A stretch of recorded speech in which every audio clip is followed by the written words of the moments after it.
Assalamualaikum warahmatullahi wabarakatuh. Halo semuanya, perkenalkan nama aku Shala Auliariafana dari kelas 8B. Di sini aku akan mempresentasikan tugas liburan itu tentang buku Muda Mendunia. Dari bab pertama ada dari bab 7, jangan kikir bekerja keras. Pada tahun 1960 terdapat sebuah penelitian marshmallow. Tak kalah sekelompok anak diberikan satu permen dan mereka dijanjikan akan mendapatkan permen lebih jika mereka berusaha sedikit bersabar menunda makan selama 15 menit. Apa yang terjadi? Sebagian besar dari mereka tak mampu bersabar sejenak untuk mendapatkan lebih banyak permen. Kemudian lahirlah sebuah teori kemampuan kita untuk secara sukarela mengatur siklus kenyamanan dan ketidaknyamanan sedemikian rupa sehingga kita dapat bersabar dalam ketidaknyamanan sebentar untuk mendapatkan kenikmatan yang lebih lama. Bagi saya, teori ini sudah diajarkan 1400 tahun yang lalu saat kita diperintahkan untuk berpuasa. Sadarkah kita, buka puasa begitu lezat dibandingkan makan malam pada umumnya karena diawali tak makan sepanjang hari. Teori ini bisa digunakan pada bidang apapun. Misalnya, menjadi pengusaha adalah orang yang mau melakukan sesuatu yang orang lain tak mau lakukan untuk merasakan sesuatu yang orang lain tak mampu rasakan. Beragama juga demikian. Ketika ingin masuk surga, kita diminta bangun jam 4 pagi untuk tahajud. Laki-laki, salat subuh ke masjid, berbakti pada orang tua, mempertahankan kejujuran, mengorbankan waktu, tenaga, dan juga pikiran untuk kebaikan.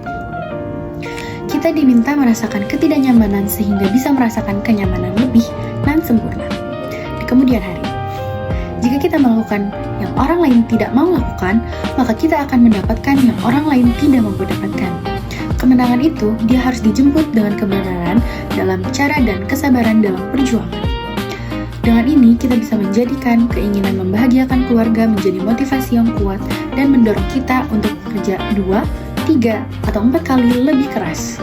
If you don't have what you want, work harder. Kesimpulan pada bab 7, pada bab ini Gamal Albin Zaid menekankan pentingnya bekerja keras dalam meraih keberhasilan. Banyak orang memiliki impian besar, tetapi tidak semua mau berusaha dengan sungguh-sungguh untuk mencapainya. Kerja keras adalah bentuk ikhtiar yang dilakukan sebelum mengharapkan hasil dari Allah. Penulis mengingatkan bahwa kesuksesan tidak datang secara instan. Dibutuhkan ketekunan, kedisiplinan, pengorbanan waktu, dan semangat pantang menyerah. Orang yang rajin bekerja keras akan memiliki peluang lebih besar untuk mencapai cita-citanya dibandingkan mereka yang hanya menunggu keberuntungan. Pesan utama, jangan pelit dalam berusaha. Semakin besar impian, semakin besar pula kerja keras yang harus dilakukan. Lanjut di bab kedua ada, jangan berprasangka buruk kepada Allah. Kisah nyata ini diawali ketika NASA mengumumkan mencari warga untuk ikut dalam penerbangan pesawat luar angkasa, yaitu Challenger.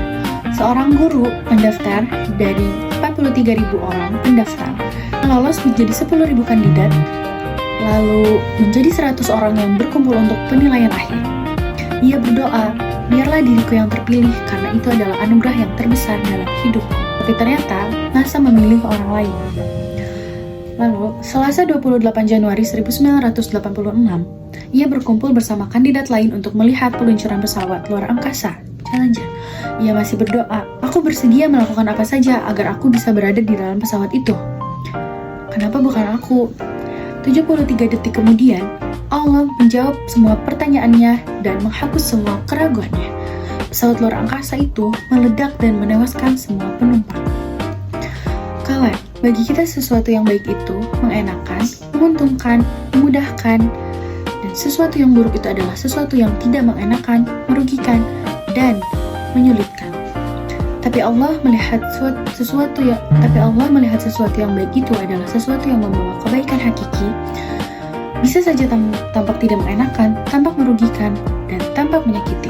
Itu alasan kenapa terkadang yang baik kita sangka buruk dan yang buruk kita sangka baik. Kesimpulan di bab 8, jangan berprasangka buruk pada bab ini mengajarkan pentingnya selalu berbaik sangka kepada Allah dalam segala keadaan.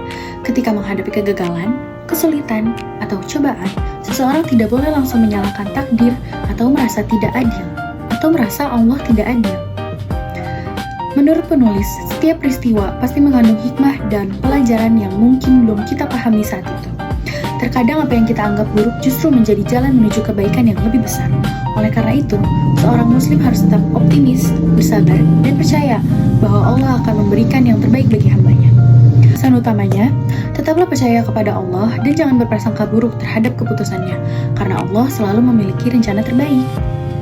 Pelajaran yang dapat diambil dari bab 7. 1. Kesuksesan hanya dapat diraih melalui usaha yang sungguh-sungguh. Yang kedua, kerja keras, disiplin, dan ketekunan merupakan kunci untuk mencapai cita-cita. 3. Jangan mudah menyerah. Mulai dari bab 8, selalu berbuat baik sangka. Selalu berbaik sangka kepada Allah dalam keadaan apapun. Yang kedua, setiap cobaan dan kegagalan pasti memiliki hikmah di baliknya. Yang ketiga, tetap optimis dan tidak putus asa ketika menghadapi masalah. Cukup sekian dan terima kasih. Wassalamualaikum warahmatullahi wabarakatuh.